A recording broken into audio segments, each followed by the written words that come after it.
አዲሱ የማርበርግ ቫይረስን በተመለከተ አሁንም ምርመራዎች የተደረጉ ሲሆን በቫይረሱ የተጠቃ ተጨማሪ ሰው መገኘቱም ተዘግቧል። የህብረተሰብ የጤና ኢንስቲትዩትና የጤና ሚኒስቴር ባወጡት ዕለታዊ መረጃ ላይ እንዳመለከቱት 9 የላቦራቶሪ ምርመራ ተደርጎ አንድ ሰው በቫይረሱ እንደተጠቃም በትናንትናው ዕለት ተገልጿል። ይህንን ተከትሎ እስካሁን በአጠቃላይ የተደረገው የላቦራቶሪ ምርመራ ወደ 26 ያደገ ሲሆን በአጠቃላይ ቫይረሱ የተገኘባቸው ሰዎችም ቁጥር ደግሞ 4 ሆኗል። ቫይረሱ ተገኝቶባቸው በቫይረሱ ህይወታቸው ያለፈው ደግሞ ከአራቱም 3ቱ እንደሆነ ተነግሯል።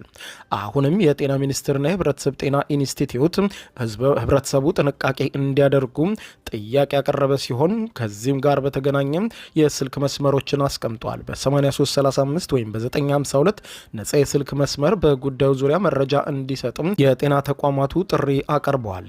የዓለም የጤና ድርጅት እንደሚገልጸው ከሆነ የማርበርግ ቫይረስ ከሚያጠቃቸው ሰዎች መካከል በአማካኝ ግማሹን ይገድላል ይላል።